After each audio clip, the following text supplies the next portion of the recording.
Ministro de Minas e Energia, Almirante Bento Albuquerque, é um prazer falar com o senhor. Bom dia. Bom dia, Datena. É um prazer também falar com você e com todos que nos assistem. Ministro, a situação do aumento dos combustíveis, né, que tem muita gente reclamando por causa do aumento do preço do petróleo, ela é compatível com esse aumento do preço do petróleo? Porque quando o petróleo caiu por causa da briga do país produtores de petróleo com a Rússia, chegou a aumento negativo, abaixo de 0%, os caras não pensaram em baixar o combustível aqui. E, de repente, quando aumenta o petróleo, mas chega diretamente na bomba, e aí o brasileiro que já está lesado, como o mundo inteiro, por uma pandemia, né, que tem reflexos econômicos, fica desesperado. Teve um cara que ligou aqui e falou, Datenão, eu tinha um restaurantezinho, tenho ainda, e eu entregava com o meu carro. Agora estou entregando de bike. É bom porque ele faz um exercício, mas acaba se ferrando, né? Como é que o senhor vê esse aumento dos combustíveis, ministro, e se isso é possível de ser reversível? Bom, Datena, o preço dos combustíveis ele é decorrente do mercado internacional. Como nós sabemos, o preço do petróleo caiu bastante, chegou em abril a preços da época da recessão nos Estados Unidos, ou seja, de quase há 100 anos atrás.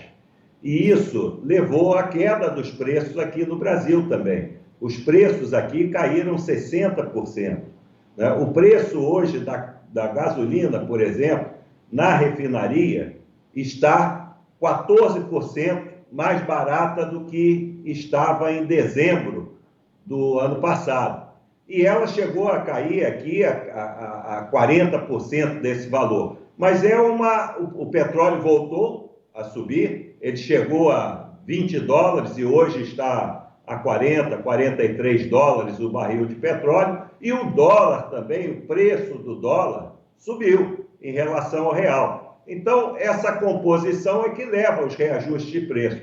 Mas o preço hoje na refinaria está 14% em comparação a dezembro. Agora, como é que é a composição do preço do combustível? Tem os impostos, principalmente estaduais, o ICMS, e nós temos também os órgãos de defesa do consumidor, além da agência reguladora, que é a Agência Nacional do Petróleo, que tem que fiscalizar para ver se há algum tipo de preço abusivo. Abuso. Estão reclamando muito de preço abusivo, daqui a pouco vou botar no ar um monte de reclamação de gente que está dizendo que tem sujeito que está abusando demais da situação. Outra coisa, não existe uma lei que dá um determinado prazo, a partir do aumento do combustível da refinaria, não tem que ter um tempo para esse combustível chegar à bomba? Não tem nada que diga a respeito disso. Isso aí, o fornecedor, que é a refinaria, e junto com os distribuidores, de acordo com a demanda, esse combustível vai e depois é entregue nas revendas, que são os postos de combustível. É baseado numa lei parecida com essa, que um cara de Campos, no Rio de Janeiro, uma vez ganhou uma ação e conseguiu uma redução de combustíveis durante algum tempo. Mas, sinceramente, eu não tenho em mãos a lei. É um advogado de Campos, no interior do Rio de Janeiro. Eu não saberia comprovar que lei é essa, mas parece que existe essa lei e é antiga. Enfim, eu não me lembro, não vou insistir com isso. Agora, ministro, o Brasil tinha reduzido a sua produção de petróleo exatamente porque a demanda estava reduzida no mundo inteiro. Nós estamos retomando a condição de exploração de petróleo para que voltemos à normalidade, que isso faz parte também de investimentos, né? O Brasil é um grande país produtor de petróleo, ele não só ele tem a sua garantia de petróleo para o mercado interno, mas, por exemplo, tem gente que não sabe, a gente exporta petróleo para a China, ou pelo menos exportava. Não é isso, ministro? Datena, o Brasil é o 10º maior produtor de petróleo do mundo. E desde o ano passado, 2019, fruto das nossas políticas públicas, ele se tornou um exportador de petróleo. Em maio, a Petrobras, em plena crise e com queda da demanda, com queda do consumo, ela bateu o recorde de exportação de petróleo em maio. E foi roubada, 1 hein? milhão e 100 mil barris. E foi roubada, hein? Se teve uma empresa brasileira que foi roubada, por exemplo, o estado do Rio de Janeiro, que dependia muito dos royalties da Petrobras, ela foi roubada com o pretexto desses governos cara de pau, no mínimo, ladrões, não é? Vários partidos beberam no petróleo ou no combustível da Petrobras, dizendo que era normal fazer caixa 2 com o dinheiro da Petrobras, que é uma joia da coroa, é uma das maiores empresas ainda petrolíferas do mundo, não é? Que resistiu a uma roubalheira desgraçada, e os caras querem dizer que isso ainda não foi crime. Isso aí vai ser julgado pela história. Pode não ser julgado pela Lava Jato, pode não ser julgado pela pretensão de algumas pessoas hoje, pelas pressões de sempre, mas a Petrobras foi roubada descaradamente pela maioria dos políticos que compõem esse país aqui, e é uma história terrível, uma página terrível da história do nosso país, que lá na frente vão cobrar isso. E a Petrobras está se reerguendo, porque ela é gigantesca, não, ministro? Datena, eu acho que nós temos que nos orgulhar agora da gestão das nossas empresas. A Petrobras é uma delas, a Eletrobras é outra delas, e isso tem tornado em resultado. Nos tornamos exportadores de petróleo, batemos recorde de exportação. E por que isso? Porque estamos fazendo os investimentos corretos, o nosso petróleo é bom, ele tem baixo teor de enxofre, e é isso que levou a ele, em plena pandemia, ser um exportador. E isso é muito importante para a nossa balança comercial, nesse momento em que vivemos também uma crise econômica. Na nossa Amazônia Azul, que são as 200 milhas, nós descobrimos ali uma coisa impressionante, que é a camada do pré-sal. Ali temos petróleo pra caramba, não é? Mas tá muito profunda essa camada, é difícil exploração. Como é que estão os leilões para exploração do pré-sal no Brasil? Não é? Houve muito problema no mundo de uns tempos a essa parte. Mas qual é o interesse de empresas estrangeiras em nos ajudar a extrair esse petróleo, que é uma fonte inesgotável de renda para o nosso país e que hoje viria muito bem, não é? Nesse processo de retomada da economia, que a gente produzisse ainda mais petróleo. Na realidade, eles não querem nos ajudar, eles querem aproveitar essa oportunidade, porque o petróleo do pré-sal é muito bom, é abundante e de excelente qualidade. Então, melhor do que o nosso de hoje das plataformas, né? Nós, ano passado, realizamos leilões, e para você ver o interesse internacional, 50% dos investimentos mundiais foram feitos em 2019 no Brasil, na exploração, na produção, na aquisição de campos de petróleo. Então, isso mostra também que nós estamos no caminho certo, temos sim que aproveitar essa oportunidade, e eu acredito que isso será muito importante para a retomada econômica do nosso país, com esses investimentos, com geração de emprego, renda e desenvolvimento tecnológico também. Contratos anteriores, eu estou insistindo com a Petrobras, que é a joia da coroa, e nós temos petróleo pra caramba. Você acha que, por exemplo, da Amazônia não tem petróleo? Claro que tem. Você acha que para na fronteira com a Venezuela, que produz petróleo pra caramba? É claro que tem. E o Brasil deve saber que tem também. Não vou nem perguntar se tem, mas deve saber que tem. Ou você acha que só gringo que sabe o que tem na Amazônia? Repito, eu sou profundamente ambientalista, adoro o meio ambiente, quero ver o meio ambiente preservado para os nossos filhos e netos, mas a Amazônia é nossa.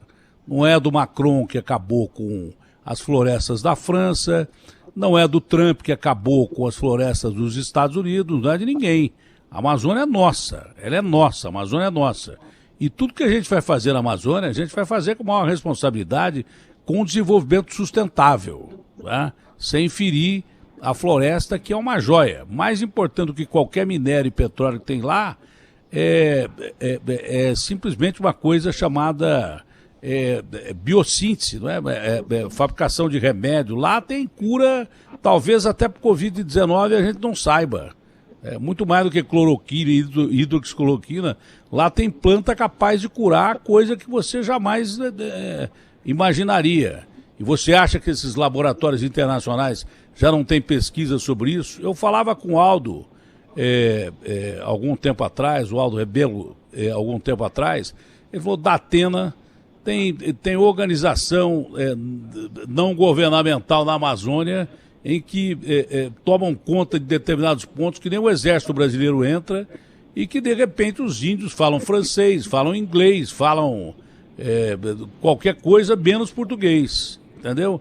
Então nós temos que cuidar da nossa Amazônia porque ela é uma joia para o mundo, né? Vai ajudar o mundo em todos os sentidos, mas ela é nossa e tem que ajudar o Brasil também, porque nós precisamos.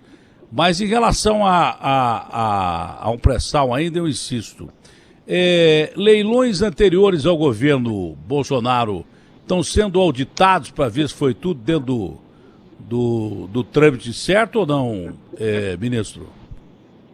Está sendo sim, Datena. Em relação ao que você falou ainda há pouco de sustentabilidade, nós temos que saber explorar as nossas riquezas de forma sustentável.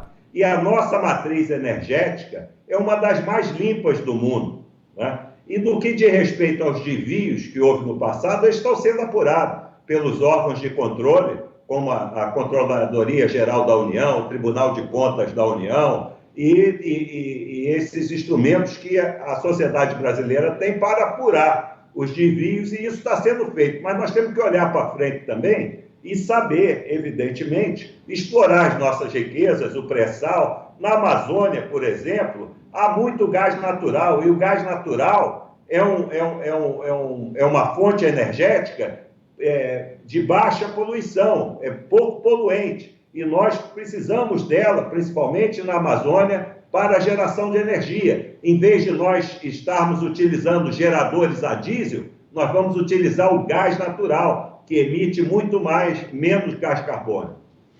Não, e dá para você fazer isso sem devastar a floresta, pelo contrário. Claro, se é uma ocupação sustentável, você impede madeireiro, clandestino e uma série de coisas. Se você não ocupar, você permite até roubalheira de país externo aí que pode se beneficiar de uma imensa região que não tem controle. Quanto mais você controlar essa região sem destruí-la, claro, ninguém quer destruir o meio ambiente, você está ocupando e preservando o meio ambiente, mas usando as riquezas que você tem no seu país. Nada mais justo que isso para o próprio país. É muito melhor ter usina a gás do que usina termoelétrica, que a gente gasta uma grana com usina termoelétrica.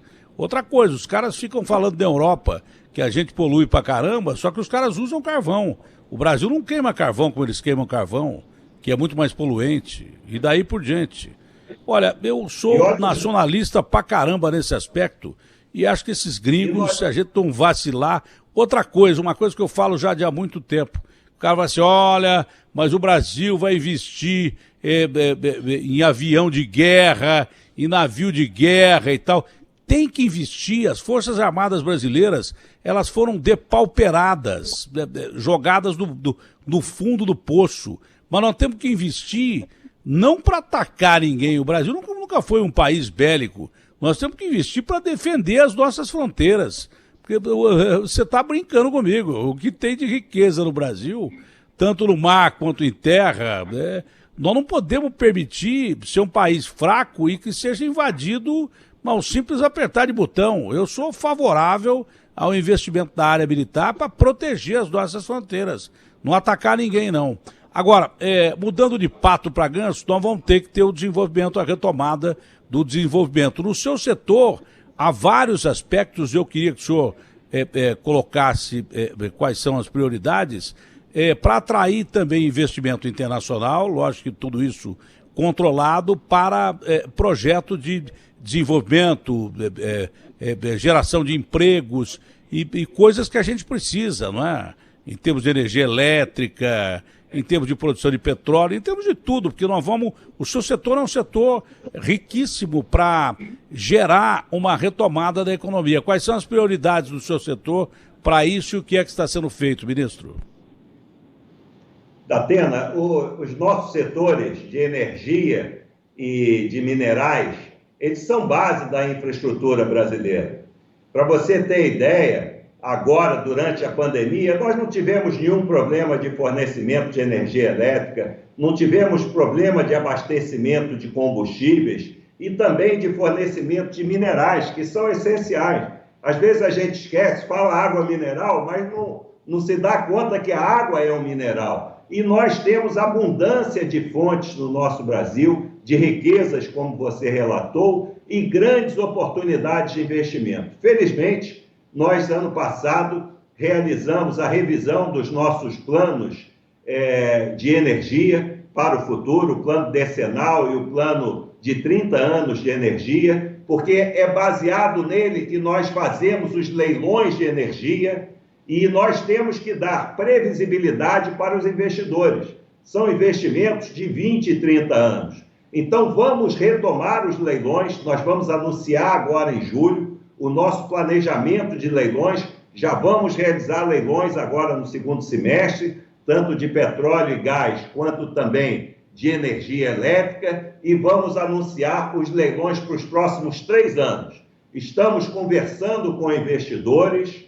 Eu tenho uma reunião na próxima semana com investidores americanos para apresentar justamente esse plano de negócios, as oportunidades que nós temos e as sinalizações que recebemos diariamente no Ministério é que teremos muitos investimentos no Brasil, gerando emprego e renda nesses setores que são fundamentais para a nossa economia. Nesse aspecto, hoje o Brasil está muito bem em termos de relações com os Estados Unidos por causa do Trump, que é amigo do Bolsonaro e vice-versa. Existe a probabilidade de mudança do governo americano se o Trump perder a eleição. O senhor acha que será mais difícil esse tipo de negociação ou isso é interesse econômico e independe do relacionamento entre quem quer que esteja no poder? É lógico que o relacionamento facilita. Nós temos um relacionamento, eu já tenho um relacionamento antigo com os Estados Unidos, nas minhas atividades pregressas ao Ministério, mas eu não tenho dúvida nenhuma que essa relação do presidente Bolsonaro com o presidente Trump facilitou muito. Mas o que vale mesmo são os interesses econômicos. O Brasil é um país de oportunidades.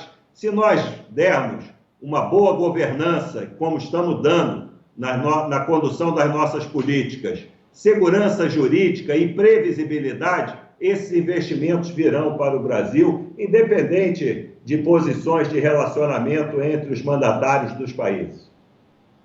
Olha, nós estamos recebendo muita reclamação aqui, agora no popular, né, sobre o aumento do gás de cozinha, né, que é vital para que as pessoas possam continuar com as suas vidas no meio de uma pandemia. Reclamações também no setor de energia com cobranças altíssimas de contas aí. Por exemplo, no setor elétrico, a agência reguladora tem mantido contato aí com, por exemplo, a Enel para resolver esses problemas com o consumidor e que se tenha preço justo cobrado dos consumidores no momento de pandemia. E também a mesma coisa no gás de cozinha, se há uma forma de se regular esse preço e não deixar o preço se tornar abusivo, ministro?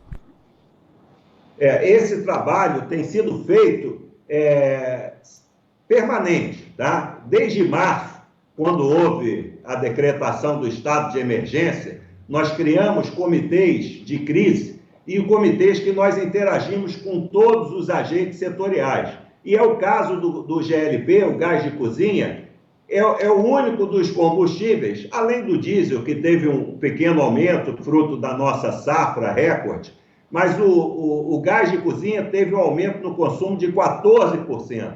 E aí vem os abusos, que são oportunistas, que se aproveitam do maior consumo, desse isolamento social, e esse trabalho nós estamos fazendo junto com a agência reguladora, que é a ANP, e junto com os PROCONs.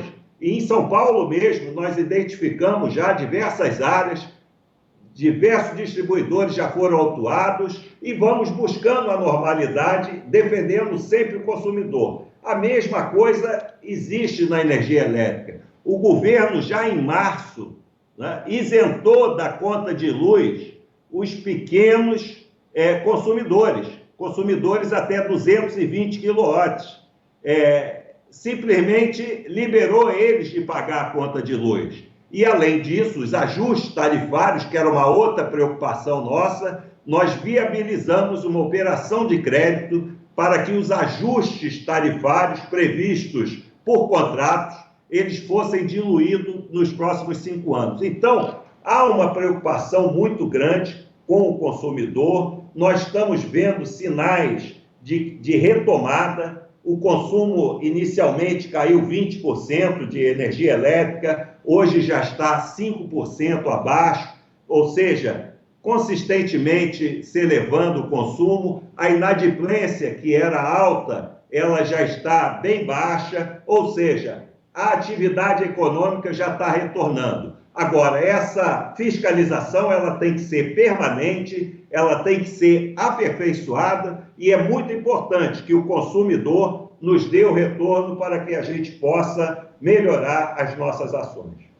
Acabamos de ver, para não tomar muito seu tempo, a gente pode encerrar por aqui, a não ser que o senhor tenha outra colocação a fazer, o senhor tem que trabalhar. É importante ter a sua entrevista aqui, mas o Brasil precisa de gente como o senhor, das posições em que ocupam figuras importantes do nosso ministério, para fazer o Brasil sair dessa crise não só patológica, porque o vírus é maligno e mata mesmo, mas também uma crise econômica terrível, que não é privilégio do Brasil. O mundo inteiro está com previsão de quebra de PIB aí que você jamais imaginou que pudesse acontecer com os Estados Unidos, com a Alemanha, com China, com Itália, com França. Então a gente não vai ficar fora disso. Então o senhor precisa trabalhar. O senhor e os senhores ministros, como presidente da República, governadores, prefeitos, enfim, quem toma conta do Brasil. Mas acabei de ver aqui, o Garrafa mandou, que o ministro de Minas e Energia, o senhor, indicou nessa terça-feira que a Agência Nacional de Petróleo, Gás Natural e Biocombustível, a ANP, deve regulamentar a venda direta do etanol até outubro. Isso possibilitaria que produtores de etanol comercializassem um produto diretamente com os postos de combustíveis. Isso é verdade? É verdade. Isso foi uma resolução do Conselho Nacional de Política Energética, que é presidida pelo ministro de Minas e Energia, e também tem outros ministérios que fazem parte desse conselho. É mais uma medida que visa o consumidor, o contribuinte, para que ele tenha melhores serviços ao menor custo, né? Então, nós pretendemos ter isso regulamentado até outubro e iniciar essa venda direta. Datena, se você me permite, para finalizar, claro, eu gostaria de dizer que eu estou muito otimista com o futuro do nosso país e também muito orgulhoso. Nós temos que levar em consideração que nós somos um país continental, estamos vivendo uma crise sem precedentes na nossa história e nós mantivemos os nossos serviços essenciais. E aí eu me refiro a fornecimento de energia elétrica, a combustíveis, a minerais, essenciais à atividade socioeconômica do país. Nós não paramos, já são 4 meses e nós não paramos e temos sinalizadores ótimos.